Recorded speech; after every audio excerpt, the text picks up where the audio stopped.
2, 3. Assalamualaikum warahmatullahi wabarakatuh. Waalaikumsalam warahmatullahi wabarakatuh.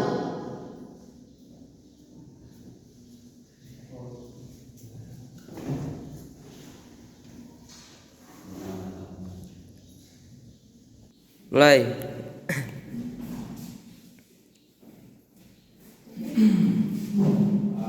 Assalamualaikum warahmatullahi wabarakatuh.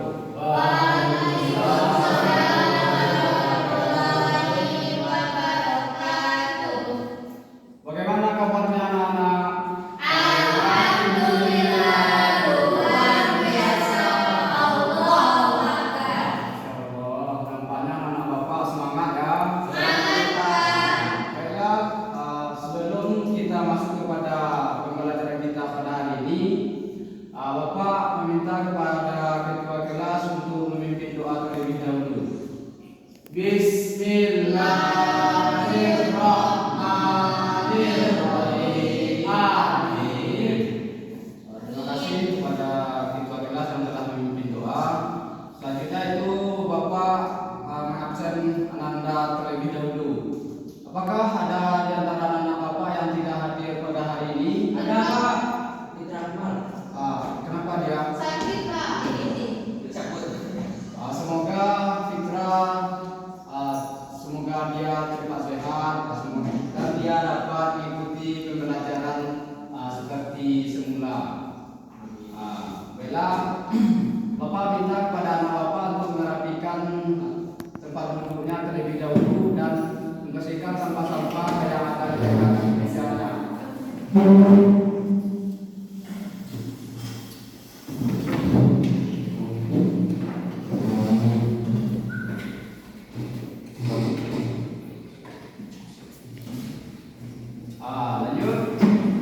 Lanjut kepada sebelum melanjutkan kepada materi kita pada hari ini, yaitu mengenai kaidah amal gas.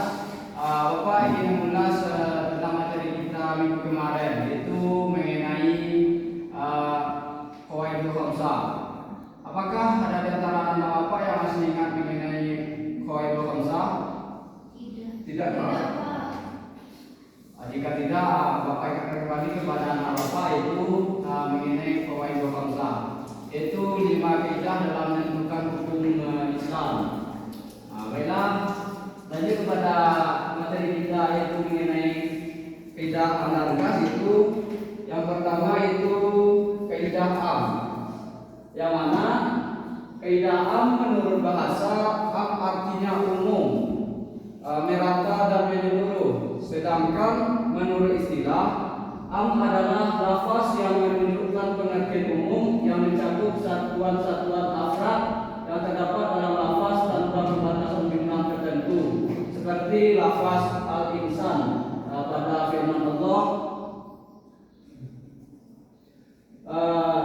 yaitu innal insana lafi husri, yang artinya sesungguhnya manusia itu benar-benar dalam kerugian, seperti yang terdapat dalam Quran surah Al-Asri yang ayat 2 sampai 3. Yang lafaz insan yang artinya manusia dalam ayat ini, yang disebut insan itu meliputi dan mencakup seluruh manusia. Lanjut ke poin yang kedua, itu bentuk lafaz am dan contohnya. Yaitu yang pertama lafaz kullun dan jami'an. Pada firman Allah dalam Quran surah Al-Imran ayat 185 yang berbunyi itu kullu nafsin za'iqatul maut. Tiap-tiap yang bernyawa akan merasakan mati. Yang mana itu penjelasannya, siapa saja yang bernyawa pasti akan mengalami kematian. Yang kedua itu lafaz mufrad yang dimakrifatkan oleh alim yang menunjukkan jenis azaniyah, seperti pada firman Allah pada begini, yaitu azaniyatu wa zaniyah fajlibu kulla wahidin minhuma mi'ata jaldah. Itu perempuan yang berzina dan laki-laki yang berzina tiap-tiap seorang dari keduanya 100 kali dirham. Jadi pada firman Allah tersebut menjelaskan bahwa semua yang berzina, insan baik perempuan maupun laki-laki, wajib didera sebanyak 100 kali. Jadi berapa kali orang yang berzina itu didera? Anak-anak 100 kali. Bagus. Lanjut ke yang ketiga, itu lafaz jamak yang dima'rifatkan dengan al yang menunjukkan jenis al-mutalaqat, seperti pada firman Allah dalam Quran surah Al-Baqarah ayat 228, yaitu Bapak perintahkan kepada Anda kami untuk membacakan Al-Quran surah Al-Baqarah tersebut. Bismillahirrahmanirrahim. Wassalamualaikum warahmatullahi wabarakatuh. Dan ingatlah nikmat Allah kepadamu. Terima kasih kepada Anda kami. Jadi dari Quran surah Al-Baqarah tersebut ayat 228 tersebut menjelaskan siapa saja yang namanya wanita apabila ditolak suaminya wajib menunggu 30 sesuci. Selanjutnya itu lafaz mufrad dan jamak yang dimakrifatkan dengan idofa ni'matullah, seperti pada firman Allah Quran surah Al-Baqarah ayat 231, itu yang berbunyi wasburu ni'matullahi alaikum, dan ingatlah nikmat Allah padamu. Jadi penjelasan dari firman Allah tersebut, nikmat Allah di sini meliputi segala macam nikmat. Skip dulu deh. Oke. Lanjut kepada dia sampai. Beko kau skip aja yo. Kau loh. Dia mah.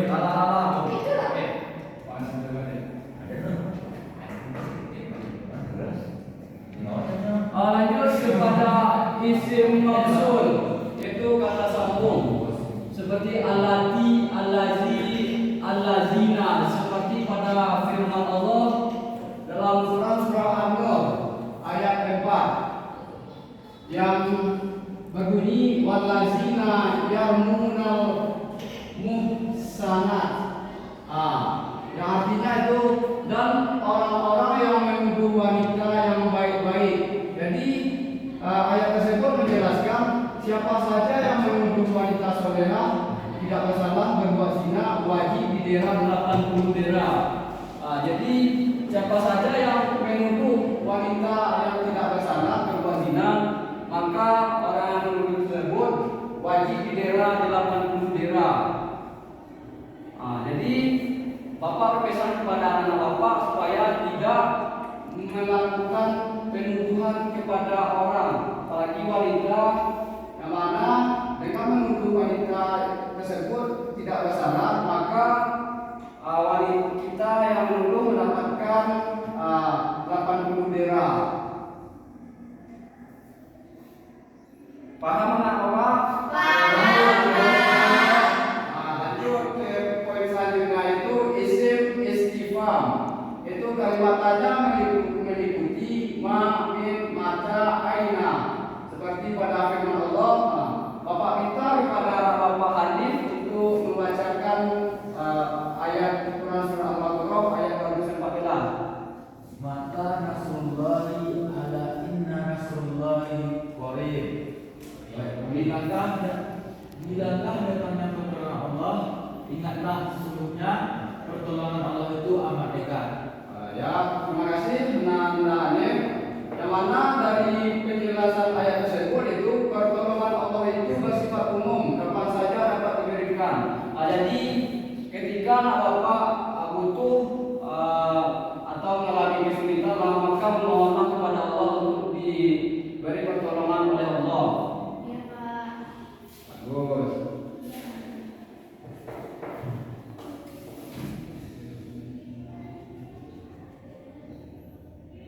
Lanjut kepada kaidah, itu yang pertama yaitu keumuman itu tidak mengabarkan suatu hukum. Itu al-umumu la yatasawwaru fil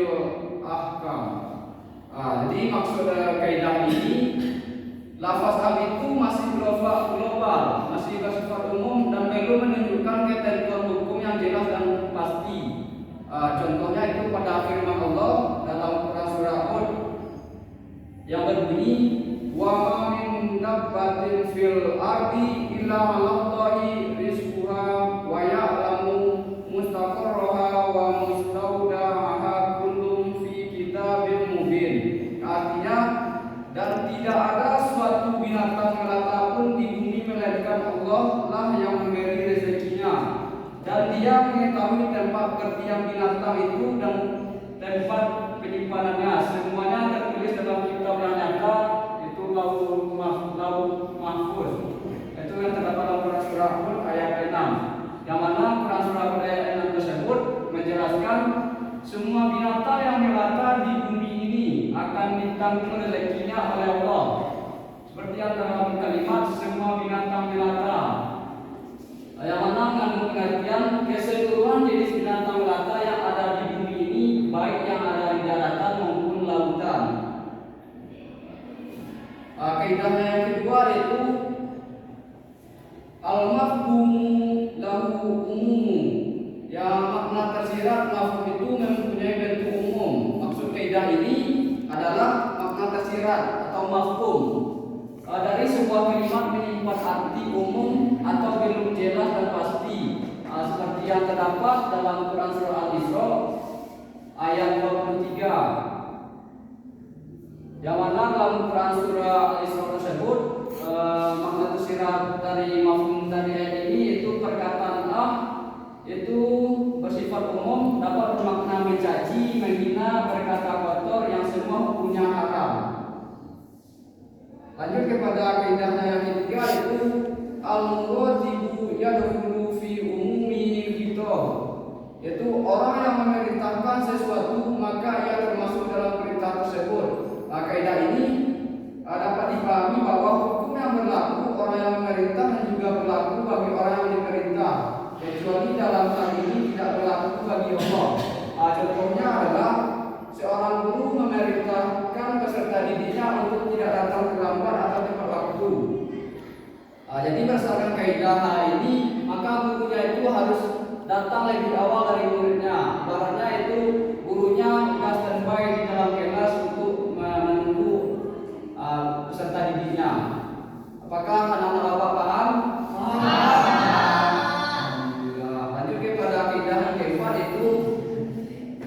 Al-ibratu bi umumil lafzi la bi khususis sabab. Itu pelajaran diambil berdasarkan keumuman lafaz bukan karena kekhususan sifat. Contohnya itu yang terdapat dalam sabda Nabi Muhammad yang artinya itu dari Abu Hurairah radhiyallahu anhu, dia berkata, Rasulullah SAW bersabda tentang laut, hukumnya airnya suci dan mensucikan serta bangkainya halal. Lanjut kepada materi selanjutnya itu kaidah khas. Yang mana yang pertama itu pengertian khas itu menurut bahasa khas artinya tertentu. Maka menurut istilah usul fikih itu khas itu al-khasu wal lafzul mamdumu lima'na wahidin ma'lumin ala sabilil infirad. Yaitu khas adalah lafaz yang dipakai untuk satu arti yang sudah diketahui kemandiriannya. Mana itu khas adalah lafaz yang menunjukkan makna tertentu atau terbatas, itu menunjukkan pada satu individu, jenis atau bilangan tertentu saja. Jadi arti lafaz khas tidak mencakup hal umum, melainkan hanya sesuatu yang spesifik. Jadi khas adalah lafaz atau perkataan yang menunjukkan arti sesuatu tertentu, tidak menunjukkan arti umum. Contohnya yaitu ya ayyuhallazina amanu, yang artinya itu wahai orang-orang yang beriman. Dari lafaz allazina amanu, yaitu lafaz tersebut ialah lafaz khas karena hanya berlaku bagi orang-orang yang beriman saja, bukan semua manusia. Paham anak Bapak? Yang mana pada lafaz khas tersebut hanya berlaku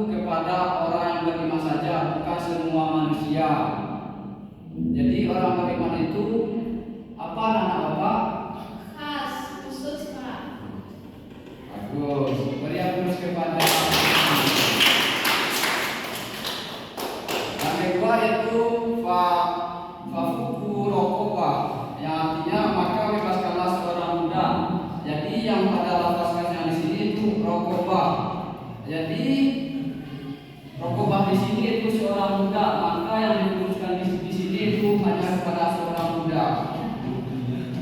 Lanjut kepada bentuk-bentuk lafaz kos. Yang pertama itu lafaz kos berbentuk musbah, itu lafaz kos yang tidak ditentukan dengan sesuatu. Maksudnya adalah apabila dalam nas itu terdapat lafaz yang menunjukkan makna khas, selama tidak terdapat dalil yang mengalihkan dari makna hakiki ke makna lain, maka harus diartikan sesuai dengan arti hakiki. Contohnya, hukuman bagi pelaku zina musan yaitu 100 kali dera, maka sanksi hukuman tersebut tidak boleh kurang atau lebih dari 100 kali dera. Jadi seperti contoh pelaku pezina di sini yaitu maka sanksi yang diterimanya tidak lebih dari 100 kali dera dan tidak kurang dari 100 dera. Paham anak Bapak? Lanjut kepada lafaz khas yang berbentuk khas mukaya dan ditentukan dengan sesuatu, yaitu apabila lafaz khas yang mutlak itu ditemukan berada dalam nas lain dan diterangkan secara mukaya, sedangkan topik dan sebab pembicaraannya sama, maka semua hukumnya harus diikut sama. Contohnya itu keharaman darah di dalam Quran surah Al-Maidah ayat 3.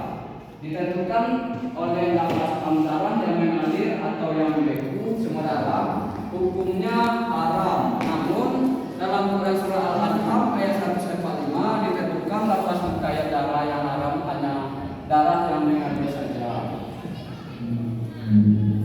Lanjut kepada lafaz khas yang berbentuk amar atau perintah. Maksudnya itu lafaz khas berbentuk amar atau yang mengandung amar mengandung arti amar, hukumnya wajib. Apa amar itu anak Bapak? Perintah. Contohnya itu dalam Quran surah Al-Maidah ayat 38 yang berbunyi wasariqu wasariqatu faqtu aydiyahuma. Yang artinya laki-laki yang mencuri dan perempuan yang mencuri, potonglah tangan keduanya sebagai pembalasan bagi apa yang mereka kerjakan. Jadi maksud lafaz perintah atau amar pada Quran surah Al-Maidah ayat 34 ini yaitu faqtu, mengandung makna potong tangan. Hukumnya wajib pada kasus pencurian apabila memenuhi satu nisab barang yang dicuri. Lanjut kepada lafaz khas yang berbentuk larangan atau nahi. Maksudnya itu jika lafaz itu mengandung larangan, hukum yang terkandung dalamnya adalah haram. Contohnya itu dalam Quran surah Al-Baqarah ayat 221. Bapak minta kepada anak Bapak Regi untuk membacakan contohnya tersebut dalam Quran surah Al-Baqarah ayat 221. Ayatnya berartinya lama.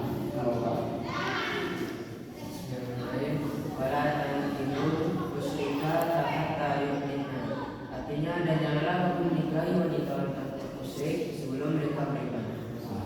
Terima kasih Regi. Jadi pada Quran surah Al-Baqarah ayat 222 tersebut menunjukkan hukum haram pada larangan ayat tersebut, yaitu apabila terdapat tanda yang memalingkan lafaz dari arti yang sebenarnya karena adanya qarinah, maka pengertian hukumnya harus disesuaikan dengan tanda tersebut, memungkinkan mengandung arti makruh, doa, irsyad dan lain sebagainya. Mungkin sekian pembelajaran kita pada hari ini. Baiklah, Bapak ingin meminta salah satu di antara Bapak untuk menyimpulkan materi kita yang baru ini. Baiklah, kepada Bapak Desi, Bapak silakan untuk memberikan kesimpulan setelah memahami pelajaran kita pada hari ini. Jadi pembelajaran kita pada hari ini mengenai kata yang ada di dalam Al-Quran yaitu am dan khas. Am itu merupakan kata yang berbentuk umum, sedangkan khas itu berupa khusus atau untuk hal-hal tertentu saja, Pak. Sekian.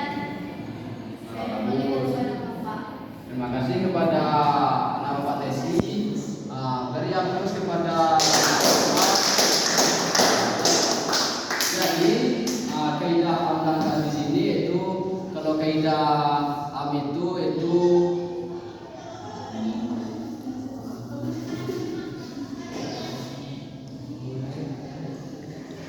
umum, merata dan menyeluruh. Sedangkan kalau khusus itu terkhusus. Baiklah, mungkin sekian materi kita pada hari ini. Bapak ingin beri tugas kepada anak Bapak untuk membuat resume dari pembelajaran kita pada pagi hari ini dan dikumpul di pertemuan selanjutnya. Baik Pak.